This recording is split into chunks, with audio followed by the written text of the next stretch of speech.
All right, welcome Con 251 to virtual lab hardness testing and heat treatment of steel. And we're going to quickly go through the data collection process.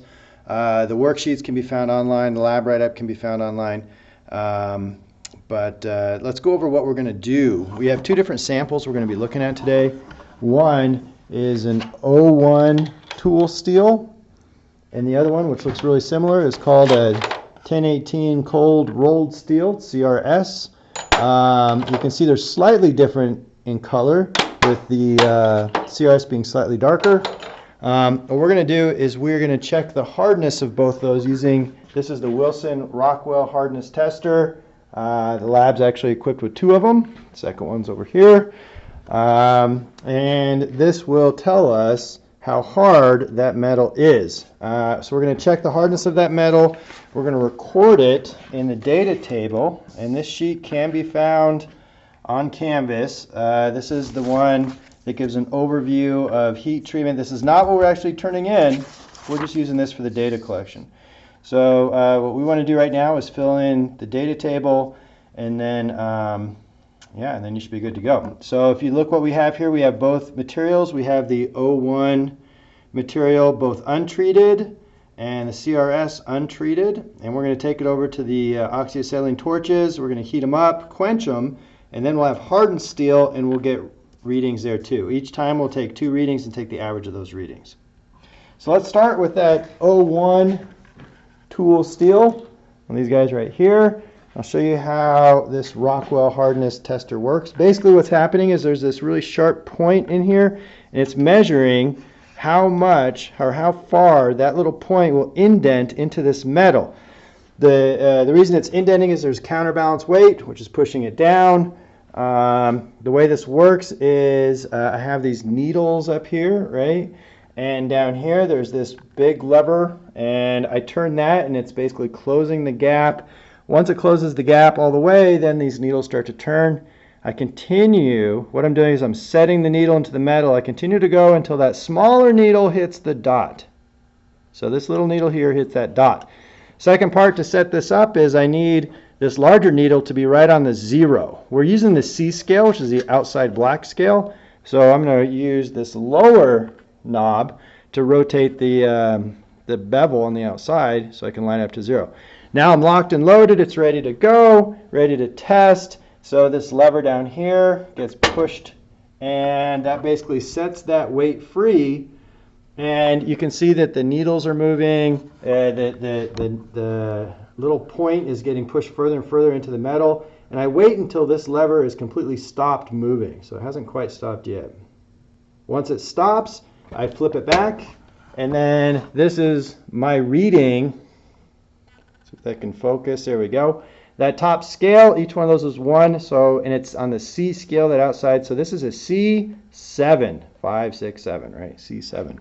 So your first measurement right here, reading 1 is going to be C7. That's for your 01, and we haven't treated it yet. My focus isn't working real great. Hopefully you can see it okay. For the second reading, I release the pressure. I rotate it into a new spot. Start all over again. Spin this until I get to the little dot. And then 0 this guy up. Flip the lever. Now I can flip it back. And I got a rating a little different, but not too much. It's a C9. See if I can zoom in on there somehow. There it is. Just below 9, so we'll call that a C9 rating. So what makes my average easy, right? The average between 7 and 9 is 8, so the average is C8 between those. All right, so now we're going to do the same thing. I'm going to release this one, pull it out, put it in my pocket so I don't mix it up, and then I'm going to grab a cold rolled steel sample, a little darker, and slide that guy in there somewhere. See if I can do this one-handed. Same process again until we match up that needle. 0 it slightly, maybe about there. Flip lever. Flip it back. And I'm seeing a kind of a weird reading. It's almost 0. So I don't know what that's about. We're going to try and redo this and see if we get something different. So I'll release it, scoot it over a little bit, set it again. Sometimes you get a weird spot in your material, and I'm hoping that's all that is. To zero that out. Looks like I'm good to go. Flip the lever again. Flip it back. I got about the same reading again. So I don't know if it's this particular material or what, but we did get, see if I can zoom in here, there we go, about 0 both times. So, wow, all right. I don't know if I've seen that. Hopefully this doesn't come with some weird results, but I'm getting C0, C0 for an average of C0. Oh, and I did that in the wrong place. This should be right here. In lab, you would do one, heat treat it, come back and remeasure. Unfortunately, this is more efficient, so I decided to do it this way. So make sure you get your zeros in the right place. CRS, untreated. Okay, so I'm going to pop on over to the welding area where the oxyacetylene torches are. We'll heat these things up, and then we'll retest and see if they actually get harder, if one gets harder than the other, and all that good stuff. So you don't have to watch me walk. I'll pause it and then unpause it when I get there. All right, now we're in the lab area. We have over here, this is our oxyacetylene torch. It means we have oxygen and acetylene. Together, these gases come together, and there'll be a flame coming out of here that we're going to use to heat up our metal. We'll heat them up in the same order that we tested on, starting with our O1. All right. So if you haven't used this before, there's two different knobs. One has an O for oxygen, the other one has an F. That's our acetylene. Because oxygen can explode with fire, we want to start with just our acetylene. So just barely crack it open, like maybe even 1/8 of a turn. And then we're going to use our sparker to light it. Once we have that part lit, I can slowly add some oxygen. Get a little bit more acetylene. I'm not careful to blow out. Oh, like that. All right, let's start all over. Start off with our acetylene, add some oxygen. That's better. Some blue flame like that, right? So I'm going to take my sample, I'll hold it with some pliers. Once it gets up to an orange temperature, I do have, I'll show you everything that's going on here. I do have a bucket of water that I'm going to dip this into. So we just need to heat, hopefully without hitting my camera or my computer, the last like inch or so of this until it's like glowing orange color. It doesn't take too long. If it does, I could always edit the video, right? But you might see some little floating particles. That's pieces of carbon that are coming out during this process. Probably could be a little hotter with this flame. But I can see I'm starting to get to that orange, a little bit more. So remember, during the heat treatment process, we want to keep it in that range so we get past that whole phase change, right? So we can really make sure that we've got enough before that critical range we're gone. So looks pretty good. So I'm going to quench it in this water. Should be cool to the touch. Pretty cool to the touch. And now I'm going to do my other sample, my CRS. So same idea, heating the end. Getting close.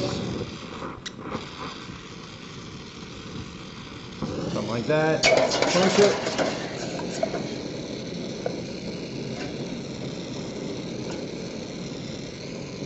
Get it all cooled down. Now that one's ready to go. To turn these off, it's the opposite process, meaning you're going to turn off your oxygen first by turning it clockwise, and then turn off your acetylene. You'll see a lot of carbon going up in the air and all that good stuff. So let's go ahead and take these back and see if they gained any hardness. So I'll see you back in the testing room.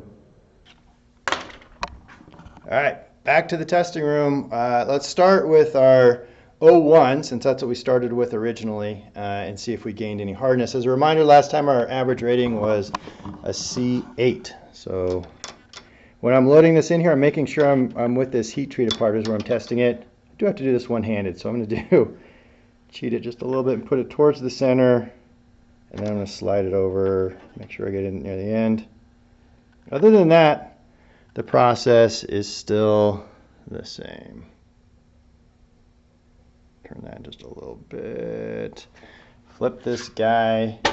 By the way, when I flip that, you can watch these. I always show the little lever, but you can also watch the needles. Not really exciting because it doesn't really tell us anything, because that needle is going to jump all the way back when I flip that lever once it stopped turning. Let's see if it quit turning yet. Not quite. Still slowly turning. Looks like that's good. Flip it back. And lo and behold, we definitely did increase the hardness. That outside scale, see if I can get this camera to zoom in or to focus. Come on. Well, I can just tell you, it's in between the 35 and the 36, closer to the 35, I think. So I'd call it C35. So we went from C7 on that first one, C35. Oh, too bad I screwed all that up, huh? Well, yours will be better than mine. Take that second reading. So I'll loosen this up, rotate it, scooch it.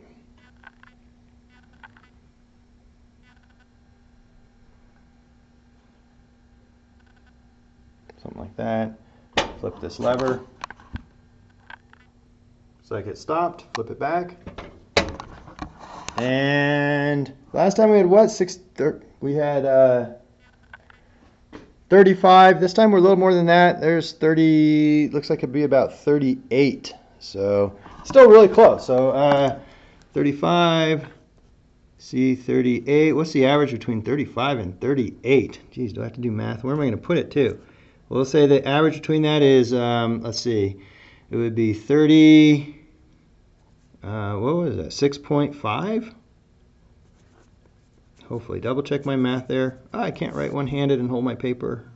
But 36.5 is what that's supposed to say, believe it or not. And now we have to do the same thing with the CRS sample. So let's remove this guy. Put in this sample, once again in the heat treated area.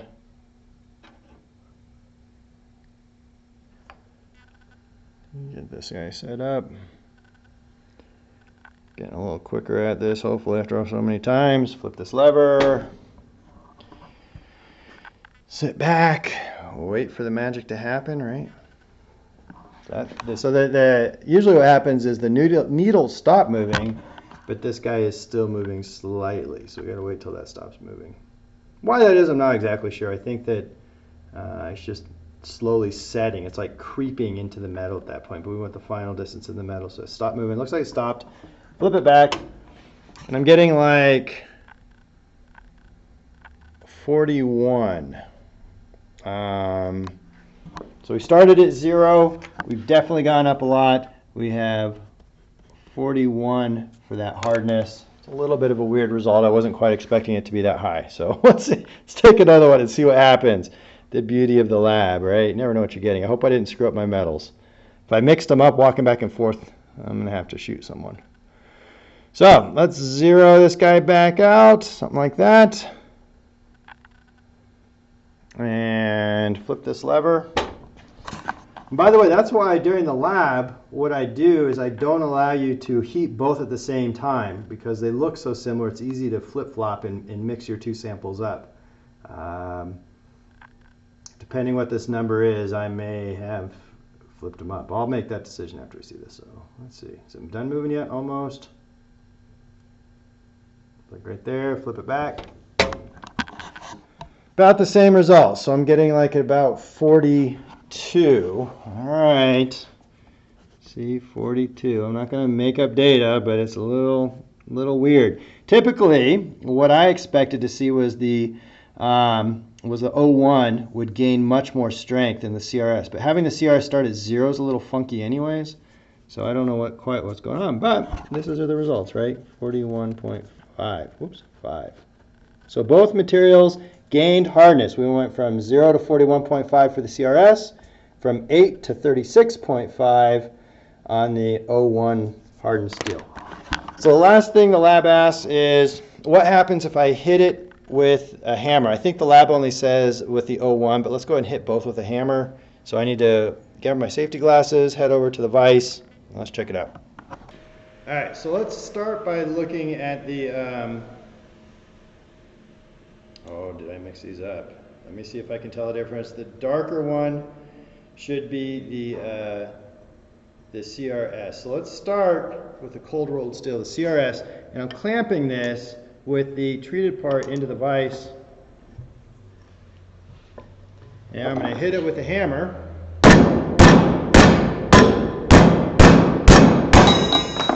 It did not break, it actually just fell out of the vise. But what I see, one, it was very hard, it didn't want to really do much, but it is starting to bend a little bit. So there's a little bit of ductility. Okay, let's try the 01.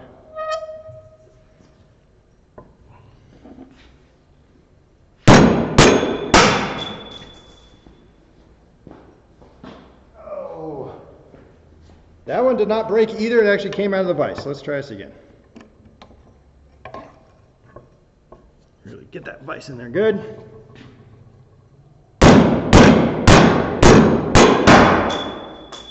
Bounce to the wall and back. Also very hard and did not break. So I'm not going to alter the results here. These are not what we expected, to be honest with you. The 01 tool should have a higher carbon content. It should have gained more hardness than it actually was shown. It should have been in the 60s after heat treatment. It also, remember the relationship between hardness and brittleness. So it should have gained more hardness and it should have broken, but it's the lab. So short of me redoing the lab, which I'm not going to do, stick with those numbers, write them down. In your analysis section, when it says, or in discussion, are these results what you expected? I would say no. You expected the 01 has more carbon. It should have fractured when I hit it with a hammer. It also should have gained more hardness than the CRS. So take it for what it is. Thanks for doing the virtual lab, and I will plan on seeing everyone next time.